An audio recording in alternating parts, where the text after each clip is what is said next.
Yes, sir. It's your boy B Hayes back with another one, guys. So stocks bounce back after worst week in over 2 years, guys. And after seeing the rally on today, on Tuesday, it would definitely have to slow down in order for Feds to tame inflation as quickly as possible. Which I don't want the rally to slow down. I want inflation to be tamed so we could get back to a strong economy. But I'm loving these little spikes, these rallies, guys, because during these opportunities, you're able to get in and out of the market with some quick gains and build that portfolio back up. So you already know, guys, like I say, we called out a lot of bangers on today. The stocks that we called out, you definitely should have been exit them today, guys. And let me go ahead and put this out there so you'll know for future references. During all this choppiness, all this volatility, once you have a good play on your belt, you definitely want to be in for quick gains. Don't expect the rally to just go and go and go and go. That day is going to come, though. We is going to have a spike like that, best believe. But don't expect that to be every day. So if the market is trending up, doing good, you definitely want to take profits as soon as possible, guys. That's not all the time, though, during normal market conditions. You do want to let your winners ride and make sure you get the most, make sure you make a solid plan and get the most out of your investments. But during uncertainty like this, a lot of volatility, a lot of choppiness, you need to be getting out, in and out, very smart and meticulously, guys, and playing very conservatively, meaning you want to aim small, miss small, not trying to be greedy. You're just trying to get a piece of the meat of the move, that percentage gain, and keep going up the ladder, guys. So let's go ahead and take a look at it, share our opinions on AMC and Redbox going into tomorrow, guys. So you already know this is not financial advice. I'm not a financial advisor. I'm just sharing my thoughts and opinions on how I believe the markets will play out going into tomorrow. So like I called on today, guys, I did expect for the market to have a nice reversal to the upside, being for the fact that on Fridays we usually close and we usually close on a sell-off on Fridays. A lot of investors, day traders, be exiting positions in order to let the market digest on Monday and see exactly what direction is ready to go before they re-enter positions. But whenever the market is hit significantly, coming down to newer lows like we experienced in the market, a lot of people will tend to stay in position on Friday, being for the fact that there could be a nice gap fill opening that next week.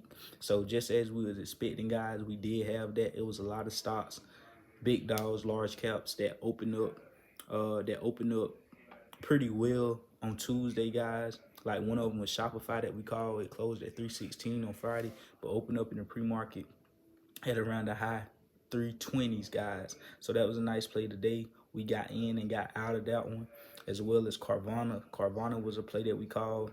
It was a nice play, and it still is a nice play.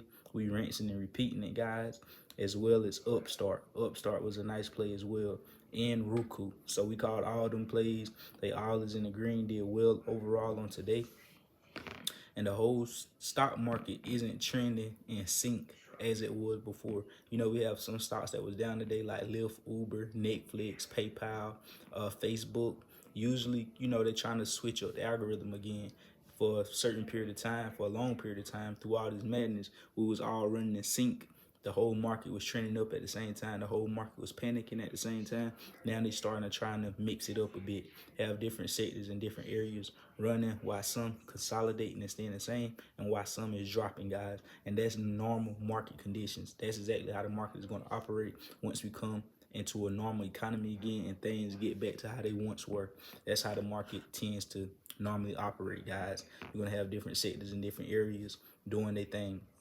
So going into tomorrow, guys, we is expecting for that continuation on the overall market. We could see a morning panic, a little dip to try and scare some people. But I do believe the overall day and the remainder of the day, we can see a continuation in some uptrend and price action, guys. So we do know it's a distraction that's out there. Rev, ticker symbol REVE.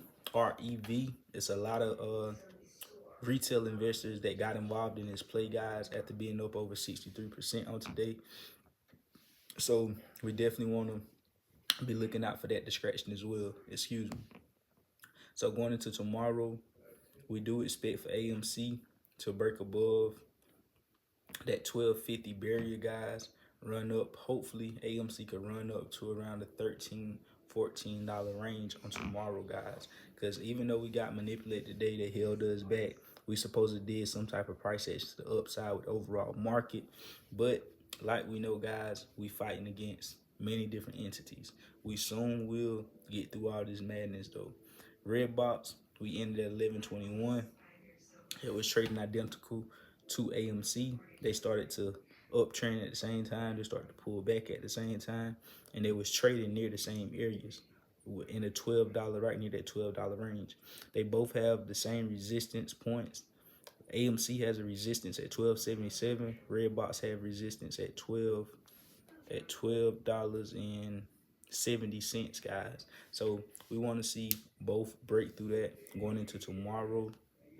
I do believe Redbox will be on its own frequency on tomorrow, meaning it could possibly pull back while AMC run up a bit with the overall market, guys. So that's my opinion going into tomorrow. You already know what to do. Add your boy on Instagram at the B Hayes Show. I love y'all. We out, and God bless you. We go.